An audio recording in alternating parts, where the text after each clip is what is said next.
Hello student. अगर हम लोग बात करें तो ये हमारा लास्ट और आई थिंक फिफ्थ वीडियो होगा। ठीक है, हाई कोर्ट सुप्रीम कोर्ट इसमें कंप्लीट हो जाएगा। थोड़ा सा ये पार्ट बचा है, अबाउट 5 मिनट में कंप्लीट हो जाएगा। चलिए देख लेते हैं इंडिपेंडेंस ऑफ जुडिशरी। जैसे हम लोग बात करते हैं, 3 पिलर होते हैं हमारे पास, एग्जीक्यूटिव, लेजिस्लेचर और जुडिशरी। ठीक है, अगर ये तीनों आपस में इंडिपेंडेंस नहीं होंगे ना तो प्रॉब्लम पता है क्या आएगी। जैसे मान लीजिए एग्जाम्पल कि अगर गवर्नमेंट गलत करेगी और अगर इंडिपेंडेंट जो जुडिशरी जो हमारी है वो इंडिपेंडेंट होगी किस पे, लेजिस्लेचर पे या फिर तुम्हारी गवर्नमेंट के ऊपर, एग्जीक्यूटिव के ऊपर, तो वो अकॉर्डिंग टू एग्जीक्यूटिव चलेगी, है ना। तो उस चीज़ से बचने के लिए तीनों को इंडिपेंडेंस रखा गया। यहाँ पर हम जुडिशरी की बात करें तो जुडिशरी की इंडिपेंडेंस की बात करते हैं। तो पहला पॉइंट क्या है हमारा, सिक्योरिटी ऑफ सर्विस। जैसे हमने बात किया था पहले कि हाई कोर्ट या सुप्रीम कोर्ट के जो जजेस होते हैं उनको अपॉइंट कौन करता है, प्रेसिडेंट। फिर आगे क्या लिखा हुआ है, but can not be remove from his office by him. मतलब क्या है, उनको अपॉइंट करने का काम तो हमारा प्रेसिडेंट का होता है, बट उनको रिमूव नहीं किया जा सकता। मतलब में जो प्रेसिडेंट है वो इनको रिमूव नहीं करेंगे। अब अगर बात किया जाए तो रिमूव कैसे होंगे, रिमूव का प्रोसेस जो होता है, इम्पीचमेंट किया जाता है जिसका, जैसे कि हम लोग बात करें प्रेसिडेंट का इम्पीचमेंट होता है, सेम वैसे ही जज का इम्पीचमेंट होता है on the basis of misbehaviour किया है उन्होंने, करप्शन किया है, फिर अपने ऑफिस का यूज, जो पावर है उसका यूज़ अपने लिए किया है, मिसयूज ऑफ ऑफिस बोल सकते हैं। इस बेस पर क्या कर सकते हैं, उनको हटाया जा सकता है। ठीक है, हटाना बहुत आसान नहीं होता, बहुत प्रॉब्लम्स होती हैं। ठीक है, बहुत मेजोरिटी में जो है वोटिंग कराई जाती है। इस बोल सकते इम्पीचमेंट की प्रोसेस को स्टार्ट करने के लिए भी 50+ जो मेंबर है वो हामी भरे, तब जाके तो इस पर डिस्कस ये होना स्टार्ट होता है, समझिए आप।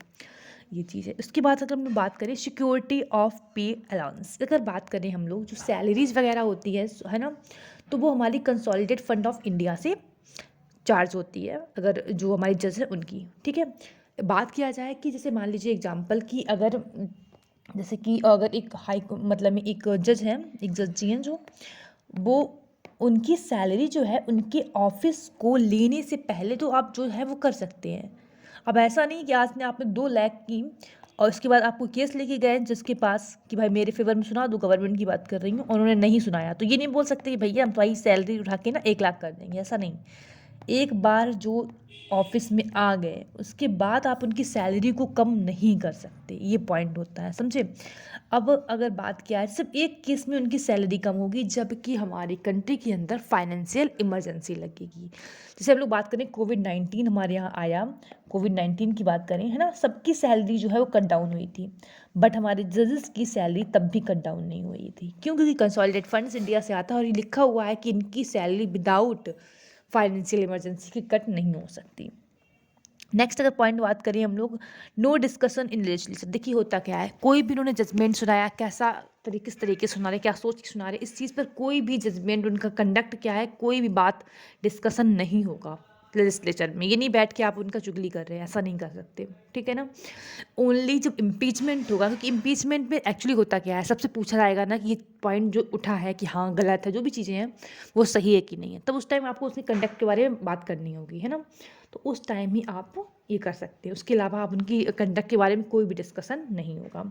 उसके बाद हम लोग बात करें full control over it's procedure of working and establishment. मतलब क्या है, वहाँ की जो सर्विसेज की क्या कंडीशंस होंगी, एम्प्लॉयज़ हैं उनको बताना, मतलब उनके काम की कंडीशंस क्या होंगी, सब तुम्हारी कोर्ट के द्वारा ही होंगी। ठीक है, ये कहने का मतलब है।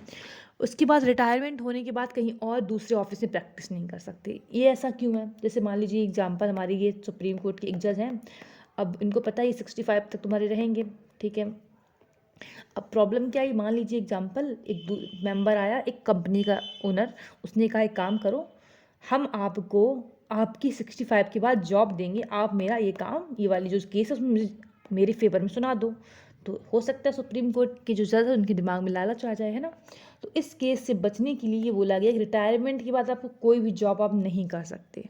ठीक है, तो नॉर्मल सी बात है, कोई ज़रूरी नहीं कि कांग्रेस की गवर्नमेंट है तो इनको ललचा लेगी, या फिर तुम्हारी बीजेपी की गवर्नमेंट है इनको ललचा लेगी। मतलब कोई भी गवर्नमेंट, मैं किसी को स्पेशली टारगेट नहीं कर रही हूँ, मैं सिर्फ एग्जाम्पल से समझा रही हूँ। ठीक है, कोई भी चीज़ों में करप्शन नहीं हो सकता है, ये कहने का मतलब है। सेकेंड अगर बात करें हम लोग, लास्ट पॉइंट जो बचा हुआ है, फ्री डिसीजन एंड डिग्रीज। इसका मतलब क्या है कि अगर बात करें हम लोग, अब ऐसे समझिए एग्जाम्पल, जज ने सुनाया एक केस का रिजल्ट, जो पर्सन था वो पर्सन बहुत बड़ी फैमिली से बिलोंग कर रहा है।